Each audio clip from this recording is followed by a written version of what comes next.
Serpent Golden Cities. The Serpent City is a city of massive wealth, where most everything is gold-infused if not pure gold. Everything is of gold, buildings, inside and out, even the exquisitely unusual furniture and decor used by the Serpents is of gold, mixed with other precious metals and materials. Golden low-rise buildings of various heights, all connected and that covered millions of square miles in every direction, encrusted the planet facing the massive star. Every inch of the serpent-half of the planet had woven into the golden landscape, serpent themes, designs and fantastic, animated features that energize the surface of every inch of the living and working spaces of the serpent residents. Serpents busied themselves with many types of strange activities, all at once. I was unable to decipher much of what they were doing, as it was a jumbled mass of confusion for my level of awareness to comprehend.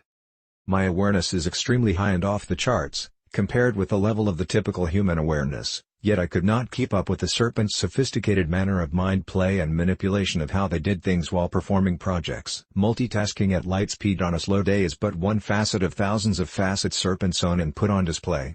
There was no cracking the nut of what Serpents were. That was one reason I was allowed in their midst. They understood that I could not figure them out and, therefore, it was safe to allow me to look around some of the city. Serpents are an anomaly like no other, by their imaginative engineering. Serpents are anomalies that change constantly and swiftly every second of their existence. Everything about them changes. There was no way to break their code since everything they were from one minute to the next left no traces to pick through, decipher and catalog. For this written report, I have had to fill in many pieces of the puzzle using my deductive skills, which the Serpents allowed me. On the reptilian side of the planet, the stars, planets, and moons were as large as ripe fruit hanging down from clear night skies. Reptilians had no daylight and were perpetually on the dark side of the planet but had a view of the starlight, sun, that reflected down from the many bright moons in the night sky. Reptilians had massively tall buildings, skyscrapers from where they could catch a glimpse of the star the planet orbited from, the very tips of some of the outlying tall buildings on the edges, near the side of the planet facing the star. Reptilians had space cities, some that connected directly to the planet from spaceports and from where they had spectacular views of the star.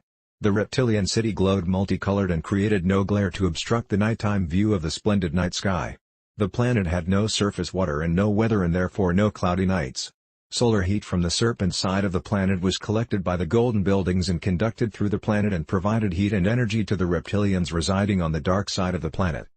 Serpent buildings rose above the ground not more than 50 feet but extended deep underground in the expanded subterranean city that continued substantially under the surface and reaching down into the core of the planet. I wasn't allowed to go to the deepest parts of the underground city where the Serpents hid their most valued secrets of their highly covert enterprises.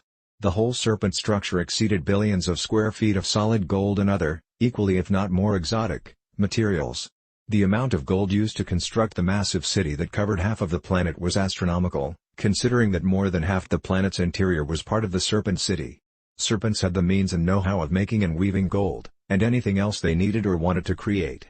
Serpent gold is the gold found on many planets, moons and rocks throughout the quadrant including Earth. Labyrinths and inexplicable mazes incorporated into the city for the use of the Serpents and their guests, willing and unwilling guests, housed and kept in the furthest and remotest depths of the city. Guests were any number of races and beings that the Serpents had dealings with and operated through or subjugated and warehoused. The humans on the ship with me during the sexcapades are now permanent guests somewhere inside the massive bowels of the Serpent City. I was not escorted around the city and had no one to query answers from, for the myriad of questions I had about the Serpents. Questions I knew the Serpents would not answer. I was on my own and had to deduce information about what I saw and what I would be allowed to comprehend, even if shown to me. I understood the danger I put myself in by going into the lion's den, where one slip and I could find myself trapped indefinitely inside any one of the many mysterious labyrinths and mazes with their countless nefarious dungeons. The Serpents had captured me once in my physical form, that I am aware of, and they certainly had abilities to capture my soul and detain it if they had reason or no reason at all for as long as they wished.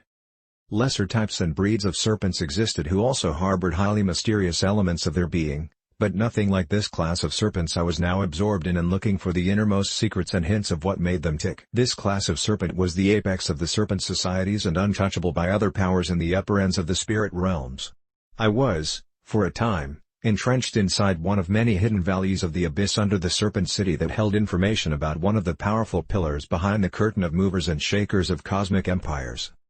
I could not infer the number of Serpents in the city other than a visual and I did see millions of them, Even though much of the city seemed filled with empty buildings and colossal vacant spaces with no hint of their intended purpose. The Serpent City, built like a machine, is a massive, printed circuit with billions of layers upon billions of layers of thick strata of gold. The sheets of gold separated by air, noble gases and numerous other unique and strange liquids, minerals, and metals that I had not seen before, or will most likely ever have the opportunity to see again.